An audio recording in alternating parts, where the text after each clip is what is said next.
I'm Abraham Anderson. I've worked mostly in the history of modern philosophy, particularly on the relation between Hume and Kant. A course I taught recently was political philosophy, and in this class we considered the problem of tyranny and whether philosophy leads to tyranny.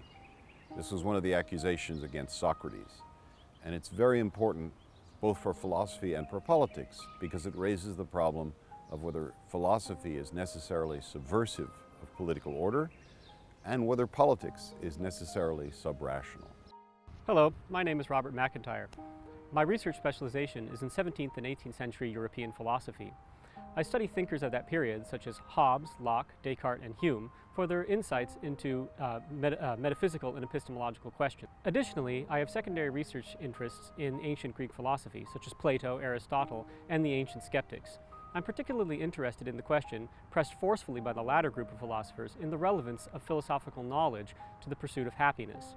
I also have research and teaching interests in symbolic logic, and I regularly teach graduate seminars in logic. In today's information-driven global economy, an understanding of logical analysis is of immense benefit. For MA students seeking to pursue a PhD in philosophy, it is an absolute necessity. The graduate program in philosophy at AUC will help students acquire skills in symbolic reasoning. My name is Patrick Hassan, and I'm an assistant professor of philosophy here at AUC. My primary areas of research are ethics and 19th century European philosophy. One of the questions that interests me concerns the nature of moral values, and particularly the interest is in whether the phenomenon of widespread moral disagreement has any impact on the objectivity of those values. Currently, I'm teaching a graduate seminar in applied ethics. I think this is an exciting and interesting course precisely because it critically engages with some of the most controversial issues in the modern world. One of the most controversial questions that we want to ask in applied ethics is whether we can genetically engineer human beings' genes in order to prevent serious diseases or to enhance our genes. Another question is whether artificial intelligence can be justifiable in various domains. And lastly, perhaps, whether we can justifiably continue to test on animals for human benefit and to consume them in the various ways that we do.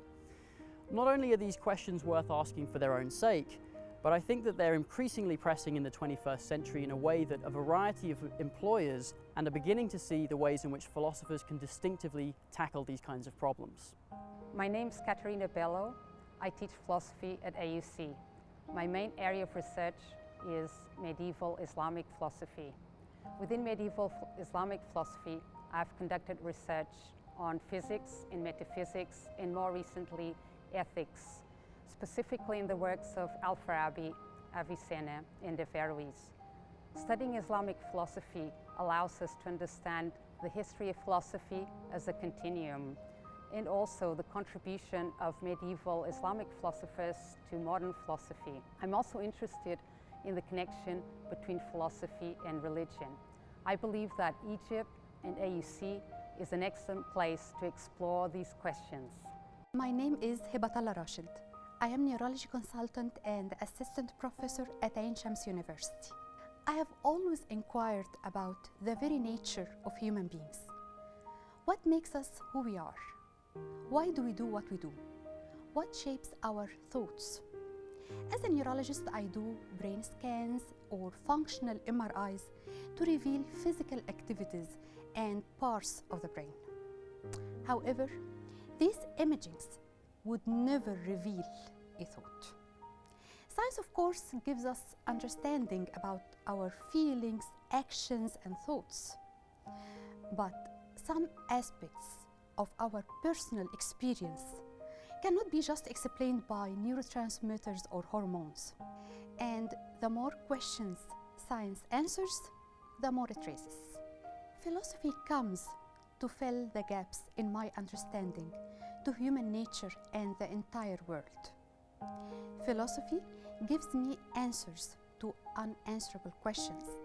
And as Russell once said, philosophy gives unity and system to the body of science. The journey has no end, and as I dive deeper in philosophy, many questions are raised that may never be fully answered. However, these questions enlarge my thought and nourish my mind. Hello, my name is Jasmine Mclough and I'm a philosophy graduate student at the AUC Philosophy Department. I have a bachelor degree in political science and I started my MA here in 2018. I decided to study philosophy because it's by questioning that we can see the root cause of problems, and it's by asking the difficult questions that we can make a difference. All those questions that we ask ourselves are very valid, and it's not ridiculous to ask yourself if apples really taste like apples, or if the life you're living is an illusion, or if your mind is separate from the body. When you read philosophy, you learn what it means to be a good person, you learn about justice, you learn about literature, art, and basically everything around you. And studying philosophy will teach you a great deal of critical thinking skills, skills that the department will equip you with by offering a wide variety of courses. The department will not only help you find your philosophical research interest, but will fund your education when possible.